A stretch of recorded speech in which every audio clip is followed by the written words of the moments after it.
Olá, muito boa tarde. Gostamos mais uma vez de estar na sua companhia e é bom poder realmente falar consigo, saber que está desse lado para acompanhar o programa desta semana, Apontamentos da Semana. Prezado amigo e querida amiga, esta semana nós vamos analisar um assunto que é extraordinariamente necessário para cada um de nós e muito interessante. Vamos ver exatamente o caminho que nos leva exatamente à fé. Duas palavras, portanto, caminho e fé.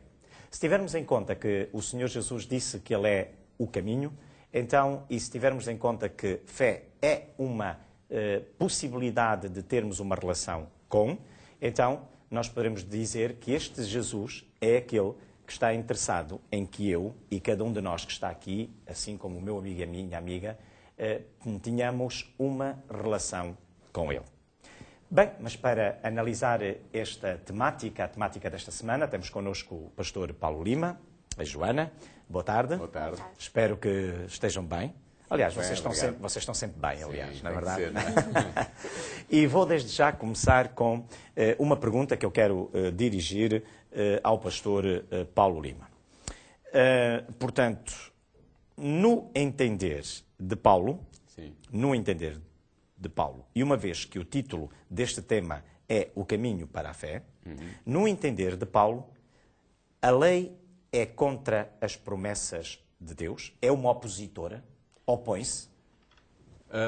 Paulo tinha um problema aqui, nesta altura, neste pedaço, digamos assim, da Carta de Gálatas. Ele sabia que os comentários que ele estava a fazer sobre a lei poderiam ser entendidos pelos seus adversários como exprimindo uma visão depreciativa da lei de Deus. Ele sabia disso e ele quer responder a isso. E por isso é que ele, em Gálatas 3, versículo 21, ele faz uma pergunta retórica. Logo, a lei é contra as promessas de Deus? E a resposta que ele dá, muito enfaticamente, é não. Ele diz, de modo nenhum. Portanto, não ao quadrado. Não é. Não é contra as promessas. E porquê que não é contra as promessas? Nem pode ser. Porque o mesmo Deus que deu a promessa de salvação também deu a lei. E o mesmo Deus que deu a lei deu a promessa de salvação. Portanto, não pode haver oposição porque a fonte é uma só. A não ser que nós pensássemos que haveria oposição dentro do próprio Deus, da mente de Deus. Isso é inconcebível. Exatamente. Deus não se contradiz a si mesmo. Exatamente. Portanto, o que é que acontece então? O que acontece é que as duas têm funções diferentes no plano da salvação. Funções diferentes. A lei tem uma função. Qual é a função? É mostrar-nos o que é o justo, o que é o bem, o que é a virtude. É, como eu dizia, penso que na semana passada, é uma bússola moral. Muito bem. Indica-nos o norte moral. Diz-nos para onde é que nós devemos ir se nós queremos viver segundo o que é justo, o que é bem e segundo a virtude. Por outro lado, a promessa oferece-nos a salvação pela fé em Jesus Cristo. A promessa era a promessa de quê? Era a promessa de que viria um Salvador e de que pela confiança que nós depositaríamos e pela relação que estabeleceríamos com esse Salvador, iríamos poder ser vivificados espiritualmente.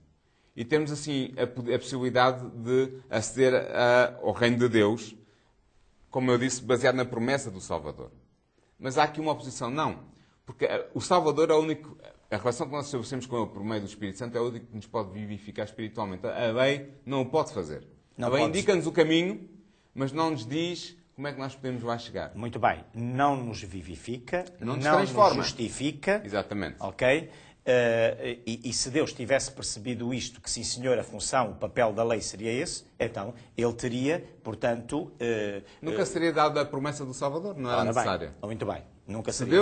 Deus está a suplementar, não está a suplementar. Há uma harmonia na cooperação das duas, da lei e da promessa, no plano da salvação. Cada uma tem a sua função. Muito bem. Específica. Específica. Muito bem. E nenhuma anula a outra. Exatamente, não é? Não. Okay. Cada uma precisa da outra. Exatamente. Há uma relação Exatamente. De ligação entre as duas. Uma mostra a nossa condição e o outra resolve. Okay. Muito bem. Perfeito. Joana, agora para ti. Então é assim. Portanto, a determinada altura, portanto, os judeus, eles acreditavam, chegaram a acreditar que a lei poderia ser a fonte de um relacionamento pessoal com Deus. O que é que os levou a pensar nisto? Esta é uma pergunta. E a outra pergunta, numa só, portanto, vamos dizer assim, como é que nós podemos, hoje, nós, seres humanos, cair facilmente exatamente no mesmo conceito legalista ou no aspecto de tradição também, não é? Porque, assim como os judeus caíram, nós hoje também podemos cair, não é verdade? Portanto... Claro. Eu acho não, aquilo que nós nos apercebemos é que havia aqui a bússola estava a apontar para o norte certo. Aqui os judeus tinham muito centralizados a experiência de Abraão como um homem de obediência. Um homem de obediência e todo aquele poder que Deus lhe dava, toda aquela sabedoria, eloquência que Abraão, que nós éramos os filhos de Abraão, estava tudo centrado em Abraão, vinha tudo através da obediência. E Paulo vem contrapor um bocadinho isso e diz, não, Abraão era um homem de fé, não um homem de obediência, era uma consequência. Claro que foi obediente a Deus, mas acima de tudo ele tinha fé. Foi um homem de relação. De relação como com eu dizia Deus. na introdução, Isso. não é verdade? E a obediência era a consequência natural dessa relação, não é? E vemos aí também o próprio exemplo do sacrifício de Isaac, em que Muito Abraão bem. tinha fé de que ele podia voltar à vida. Sim, ele sim. obedeceu a Deus, mas com fé de que poderia voltar a ter o seu filho de volta. E nós podemos cair no mesmo. Não é que centralizemos o nosso relacionamento neste momento e todas as nossas crenças em Abraão, mas podemos virar o nosso norte para outro tipo de centros, para o centro legalista, tradição, mas devemos nos lembrar que o nosso centro é Cristo. Se o nosso centro for Jesus, o nosso relacionamento com Ele vai ser de joelhos no chão. Claro que a consequência da obediência da lei vem, mas acima de tudo conseguimos não cair no mesmo erro que os judeus se conseguimos centrar bem a nossa bússola, se conseguimos centralizar bem o nosso relacionamento com Podemos Cristo. então dizer que, na realidade, eu posso ser descendente de Abraão, Sim. numa linha espiritual, tendo por base exatamente a relação que ele teve com Deus, não é verdade? Sim. Sendo levado por Espírito Santo, exatamente a uma obediência natural de dentro para fora. Completamente consequente. Muito bem. E é aqui que aparece exatamente aquela noção clara do apóstolo São Paulo, que quem está em Cristo já cumpriu toda a lei. Sim, Não é isso? naturalmente. Muito bem. Ok. Pastor Paulo, não, ainda vou avançar com a Joana, não é verdade? Não, ainda tenho uma pergunta para o tem pastor outra. Paulo. Para mim, sim, sim. Certo, Sim, ainda. sim. Já Não. está a sentir discriminado. Não, de maneira nenhuma. Embora realmente a presença de uma senhora, de uma jovem, É neste verdade, caso, é verdade. temos que nos reduzir àquilo que realmente nós somos. Mas pronto, mas vamos. A determinada altura, pastor Paulo Lima, nós vemos que os judeus tinham um conceito errado, não é? Sim. Sobretudo os judeus opositores de Paulo, não é verdade? Sim. Eles tinham um conceito errado sobre a lei. É verdade. Que conceito era esse? Resumindo, eles acreditavam, não só os judeus que não eram cristãos, mas até muitos judeus cristãos que se opunham a Paulo, os chamados judaizantes, eles acreditavam que a lei era capaz de os vivificar espiritualmente, isto é, dar-lhes vida espiritual, dar-lhes a salvação, usando termos mais simples. E porquê? Porque eles liam em alguns textos da lei de Moisés, os 5 primeiros livros da Bíblia, por exemplo, em Levítico 18:5 e em Deuteronômio 6:24, eles liam lá o quê? A promessa que quem cumprisse os mandamentos da lei encontraria neles a vida e seria justificado diante de Deus. E eles diziam, se esta promessa está aqui, então é esta promessa que nós reclamamos, é isto que nós queremos. E a promessa era mentirosa ou era verdadeira? Era verdadeira. Mas o problema é que, põe-se esta questão, era necessário obedecer perfeitamente à lei. Obedecer perfeitamente à lei é o quê? É, desde que alguém nasce até que morre, estar em consonância com a lei totalmente em intenções, pensamentos, palavras e ações. E eu repito, desde que nasce até que morre. E o que Paulo sabia e tinha consciência, porque ele tinha bem consciência do que era o ser humano, ele sabia que isso era humanamente impossível para nós, na condição em que nos encontramos. Com a natureza pecadora, ou como ele diz nas suas cartas, com a natureza carnal que nós temos, nós não conseguimos viver com esta perfeição as exigências da lei para termos a justiça pela lei. O único, já dissemos aqui uma vez, o único que conseguiu fazer isto foi Jesus. Sem dúvida. Nós não o conseguimos fazer. Então o que é que Paulo faz notar? Que sem a justiça de Cristo, para nos ajudar, para nos vivificar espiritualmente, para nos dar a salvação, nós não conseguimos guardar a lei.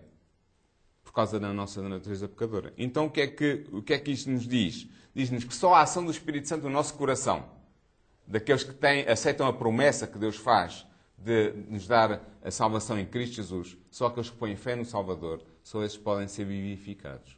Muito bem. justificados, vivificados, tornados novas criaturas. Novas criaturas. É um bocadinho aquilo que eu disse há bocadinho, quando falava com a Joana, na verdade, quando ela partilhou o seu ponto de vista, no sentido de, digamos, desse conceito que Paulo realmente desenvolveu. Quem está em Cristo, logo já guardou toda a lei, não é? Exatamente. Portanto, o desafio é colocarmos a nossa prioridade, não é, no caminho. Não é? Exatamente. Portanto, caminho, Jesus é o caminho. Jesus é o caminho. Portanto, e logo pelo seu poder, pela sua presença em nós, Sim. Ele justificar-nos-á. Não é verdade? Sim, porque ele E faz duas dar-nos-á coisas. a vida. Ele acredita-nos a sua justiça, Muito naquilo bem. que no passado nós não deixámos de fazer, E mais. comunica-nos a sua justiça para aquilo que temos que fazer para o futuro. Pastor Paulo, e mais, ou seja, a minha obediência, portanto, ela só será possível pela ação do poder de Deus na minha vida. Exatamente. Não é? Portanto, ou seja, Deus completa em mim aquilo que é impossível à natureza humana fazer. À tal natureza carnal Muito que bem. fala o apóstolo Paulo. Perfeito. Joana, pois bem, tenho aqui uma pergunta ainda para ti e penso que é importante. A determinada altura, Paulo, este homem extraordinário, portanto, ele dá, digamos, um papel, ele atribui um papel importante à lei na vida do cristão. Certo? Que papel é esse? Bem, podemos claramente ver em Gálatas 3:24, que nos diz: de modo que a lei se tornou o nosso aio, para nos conduzir a Cristo, a fim de que pela fé fôssemos justificados. Um aio, um pedagogo. Creio que mais um bocadinho mais à frente irá explorar-se um bocadinho a questão do pedagogo, mas isto é importante. A lei, nós já referimos que a lei aponta para o pecado e a lei promove instrução. Quem aponta para algo que está errado ou está certo, quem disciplina, é um professor. Quem promove a instrução é um professor. A lei aqui, o papel que Paulo dá a esta lei é de professor, de pedagogo, de aio. Mais uma vez, Paulo reforça de uma forma mais figurativa e melhor compreensão o papel importante da lei para aqueles que a leem e para aqueles que a observam. Não como um mero meio de salvação, mas como um instrutor, como um aio, como um pedagogo. Muito bem, muito bem. Então, poderíamos dizer que, de facto, como meio pedagógico, não é verdade? Eu diria que ela funcionaria como que, digamos, um espelho, não é? Um espelho. E deixem-me usar, digamos, esta imagem. Portanto, eu, quando eu acordo de manhã, quando eu me levanto, quando eu vou à casa de banho, quando eu olho para o espelho, ele indica-me, mostra-me o meu estado em que eu estou. Tem a barba por fazer. Tenho a barba por fazer. Tenho, portanto, o cabelo despenteado. Tenho os dentes para lavar. Tenho a cara para lavar. Tenho um sem número de atividades. Vai mostrar aquilo que precisa de correção. Aquilo que precisa de correção, não é verdade? Mas o espelho diz, olha, mas eu não consigo fazer isto. Exato. Eu não consigo fazer. Okay? Tu tens essa necessidade, ok? Portanto, agora, a água é o que te vai lavar, portanto, precisas disto, precisas daquilo, precisas do outro. Portanto, e aqui, este pedagogo, para além de mostrar o meu estado real em que me encontro, ele diz, eu sou impotente para te resolver essa questão. E no fundo não também... tenho esse papel, como há bocadinho o pastor Paulo Lima dizia, não é verdade? Não é função. Não é função, Sim. não tenho. Mas olha, eu sei quem tem. Eu sei quem tem. Portanto, se de facto queres tornar-te exatamente numa pessoa que não esteja, portanto, eu diria, entre aspas, condenada, não é? Entre aspas, não é? Eu sei, conheço alguém que pode ser exatamente essa solução. Como foi, por exemplo, quando Abraão, ainda há bocado a Joana falava disso, quando Abraão sobe com o seu filho Isaac, não é? Nós, quando realmente, diz o texto bíblico, que ao olhar para o lado, aparece a solução, não é verdade? Carneiro. O carneiro, não é verdade? Aí está. Portanto, e de facto este aio, este pedagogo, aponta para Cristo, que é exatamente a solução do impossível que não está na lei a resolver. Não é a função da lei, não é? E mostra a característica da lei, que é de guardar e proteger. Muito bem. Pronto, que é uma das duas características também principais da lei. Muito como bem. Instrutor, guarda e protege. Isso é interessante, estas duas ideias. Como instrutor, guarda e protege. Portanto, é por isso que Paulo diz, eu não conheceria o pecado se a lei não dissesse. Portanto, cá está a noção, estas duas noções de proteção e de, portanto, guarda, não é? De vigília. Muito bem, pastor Paulo Lima, estamos a terminar e gostava de lhe fazer assim, digamos, a última pergunta. Muito bem. Portanto, neste caso concreto, a Joana falou muito bem e deu esta noção pedagógica, digamos, esta noção da lei como um aio, não é? Como um instrutor, de facto. Por que razão, Pastor Paulo? Por que razão é que o nosso amigo Paulo, o da Bíblia, na verdade, descreve, por que razão é que ele descreve a lei como sendo um aio que nos conduziu a Cristo, segundo exatamente Gálatas 3:24? O que é que quer dizer aio? A nossa versão, João Ferreira de Almeida atualizada, diz aio. Há outras que dizem pedagogo. A palavra que está na base, a palavra grega, é paidagogos, que é uma palavra composta de duas outras palavras gregas. Pais, que quer dizer criança, e ago, que é um verbo que quer dizer conduzir ou levar. O pedagogo era aquele que conduzia a criança, ou que levava a criança. Quem era esse? Era um escravo que as famílias com mais posses, no tempo de Paulo, tanto gregas como romanas, possuíam para cuidar das crianças. Levavam-nas à escola, lavavam-nas, alimentavam-nas e faziam também outras coisas. Indicavam-lhes quais eram os princípios morais que elas deviam seguir e também as castigavam ou censuravam e castigavam quando era caso disso. Tinham autorização dos pais para isso. Essa era a função do pedagogo. Porquê é que Paulo fala então da lei como um pedagogo? Porque a lei foi também ordenada por Deus para prover aos seres humanos instrução moral. Dizer-nos o que é o justo, como eu já disse aqui, o que é o bem, o que é a virtude. Muito bem. E a lei faz ainda mais. A lei ainda nos diz, tem uma função também negativa, que é a função de nos censurar. Quando eu olho para a lei, a lei diz, não matarás. E eu acabei de matar o meu irmão, ou o meu vizinho, ou... O que é que me acontece? Estou a ser censurado pela lei. A minha consciência acusa-me com a informação que eu estou a obter da lei que está diante de mim. Muito bem. E era o pedagogo fazia, como eu disse, com as crianças, igualmente. Mas esta função negativa da lei é precisamente o que nos ajuda.